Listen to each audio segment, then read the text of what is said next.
Halo teman-teman semua, mari kita kembali ke masa lebih dari 1400 tahun yang lalu. Ketika gurun-gurun Jazirah Arab menjadi saksi bisu dari suatu peristiwa besar yang mengubah wajah sejarah. Pada awal abad ke-7 Masehi, maka sebuah kota yang menjadi pusat perdagangan dan spiritual di semenanjung Arab dikuasai oleh kaum Quraisy. Mereka bukan hanya pemimpin dalam urusan perdagangan, tetapi juga penjaga Ka'bah yang saat itu dipenuhi oleh berhala-berhala. Masyarakatnya hidup dalam tradisi jahiliyah, tenggelam dalam penyembahan berhala, ketidakadilan sosial, dan tradisi-tradisi yang menindas kaum lemah. Di tengah gelapnya zaman itu, seorang pemuda bernama Muhammad bin Abdullah muncul dengan cahaya kebenaran. Beliau bukanlah sosok biasa. Dikenal karena kejujurannya dan dijuluki Al-Amin, Muhammad tumbuh sebagai pedagang yang andal dan pribadi yang bijak. Namun, jauh di dalam hatinya, beliau merasa ada yang salah dengan tradisi kaumnya. Keresahan spiritual inilah yang mendorong beliau sering menyepi ke Gua Hira, sebuah tempat sunyi di Jabal Nur. Di sana, beliau merenungkan nasib bangsanya dan mencari jawaban atas kebingungan yang melanda.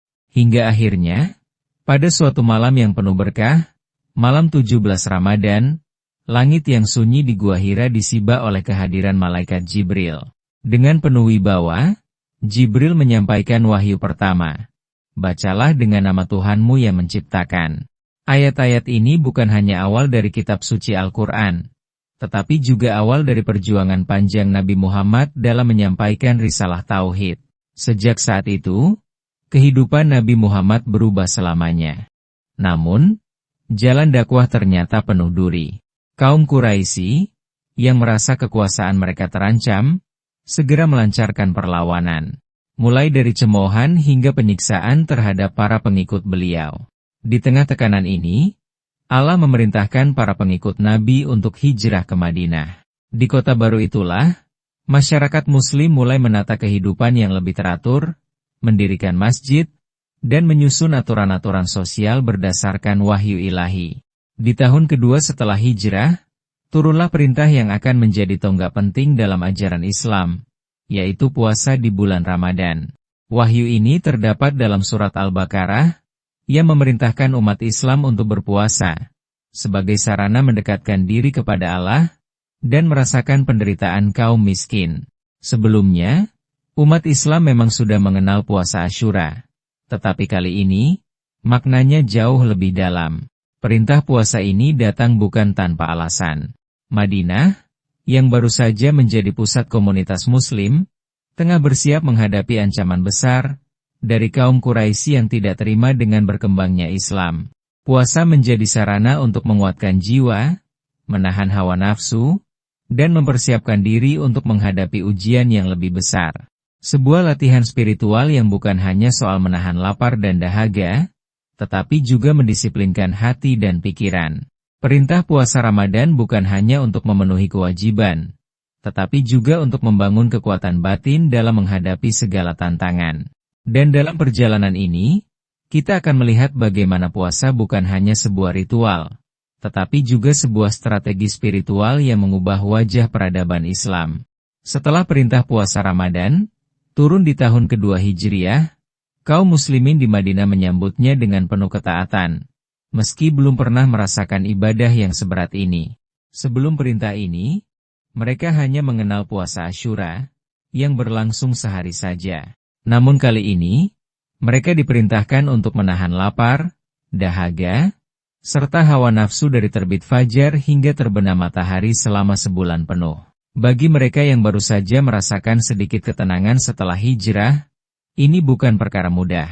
Namun, wahyu dalam surat Al-Baqarah ayat 183 hingga 185 memberikan harapan dan makna yang lebih dalam.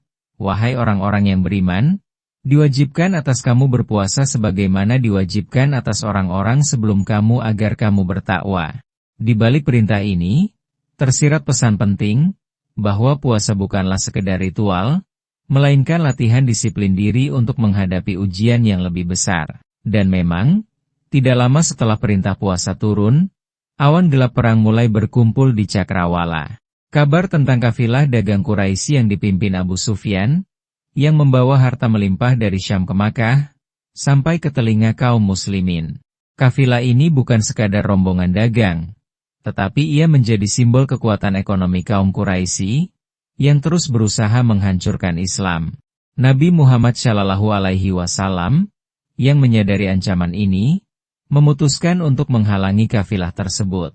Bukan untuk menumpahkan darah, tetapi untuk memberikan tekanan kepada kaum Quraisy agar menghentikan permusuhan mereka.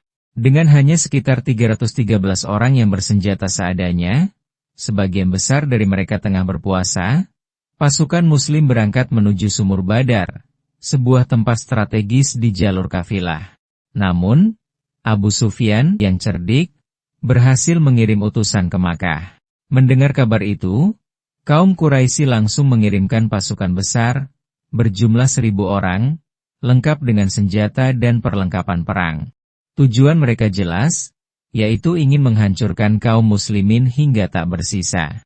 Ketika kabar ini sampai kepada Nabi Muhammad SAW, situasi berubah drastis. Perang yang awalnya tidak direncanakan, kini tak terhindarkan.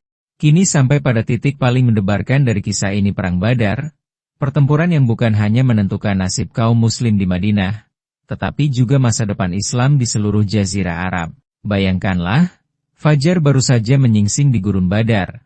Angin berdesir membawa pasir-pasir halus, sementara di kejauhan, debu beterbangan oleh derap langkah 1.000 pasukan Quraisy yang bergerak mendekat.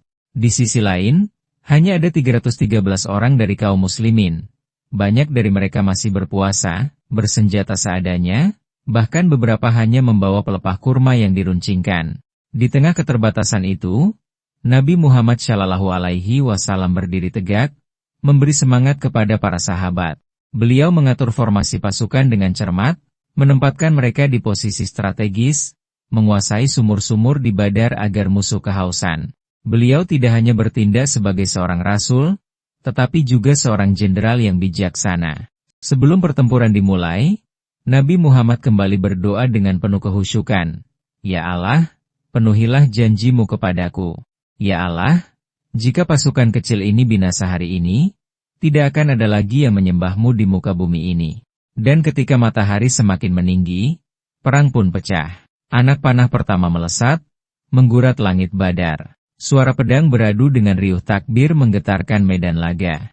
Kaum Quraisy yang sombong dengan jumlah dan persenjataan mereka, mendesak maju dengan keyakinan menang mudah. Namun, para sahabat yang ditempa oleh puasa dan ketakwaan, bertempur seolah-olah maut bukan lagi hal yang menakutkan. Di tengah pertempuran yang berkecamuk, malaikat Jibril turun membawa kabar gembira. Allah mengirimkan pasukan malaikat sebagai bala bantuan. Para sahabat yang berada di medan perang bersaksi melihat sosok-sosok bercahaya turun dari langit, berperang bersama mereka.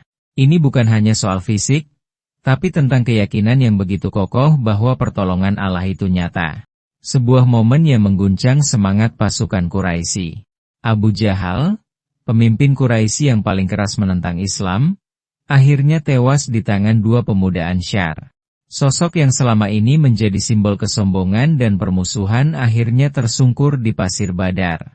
Kabar ini menyebar cepat, menggoyahkan mental musuh, membuat barisan mereka mulai terpecah. Nabi Muhammad SAW yang menyaksikan kemenangan mulai berpihak.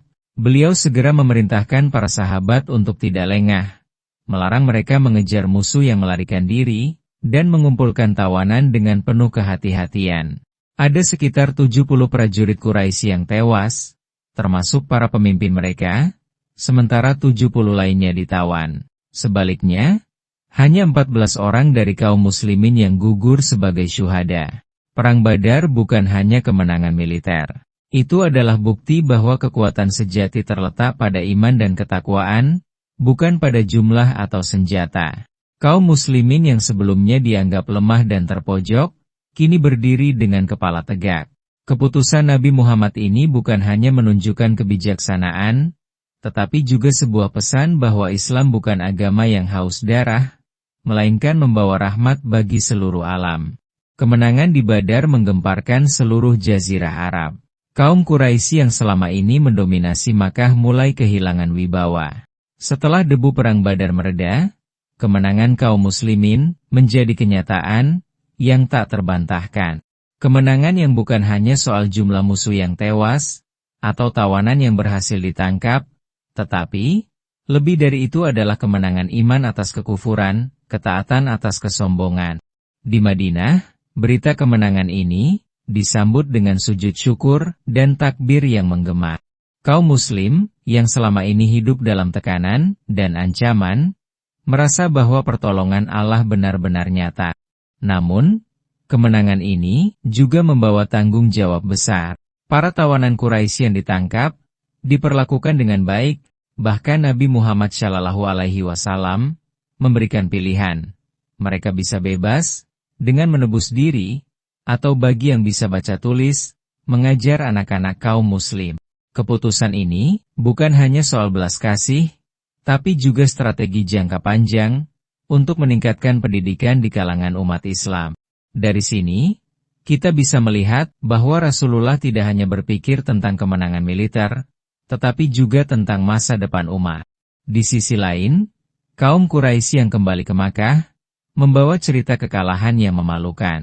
Mereka yang selama ini merasa sebagai penguasa Jazirah Arab, kini mulai merasakan gentarnya kekuatan kaum muslim.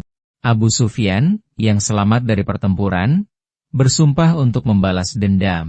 Kekalahan ini membuat kaum Quraisy semakin beringas, merencanakan serangan yang lebih besar di masa mendatang. Kemenangan di Badar memang memberikan semangat baru bagi kaum muslim, tetapi juga membuka babak baru dalam konflik yang lebih panjang. Kemenangan ini juga mengubah persepsi banyak suku di Jazirah Arab. Suku-suku yang sebelumnya ragu-ragu terhadap ajaran Islam mulai tertarik dan mengirim utusan untuk mengetahui lebih jauh tentang agama ini.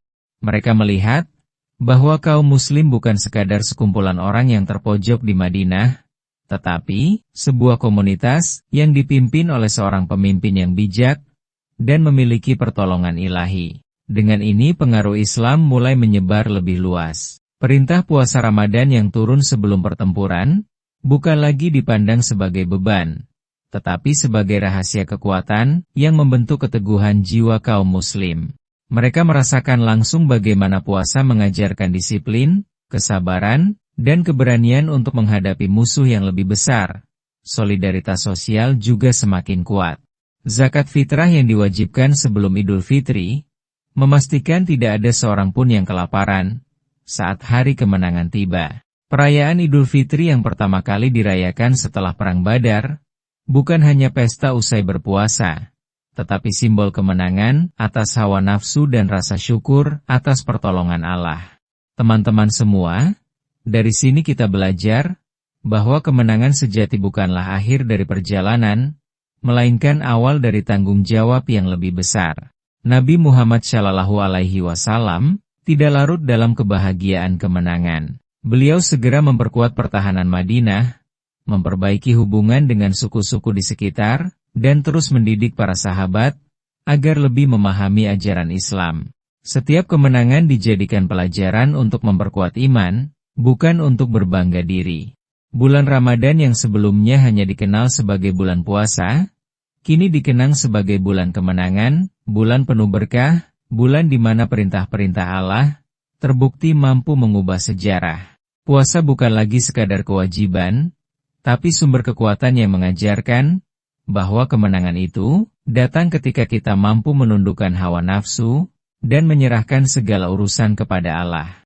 Terima kasih teman-teman telah menyimak video ini hingga akhir. Menurut kalian semua, kisah apa lagi yang harus dibahas selanjutnya? Tulis di kolom komentar ya. Wassalamualaikum warahmatullahi wabarakatuh.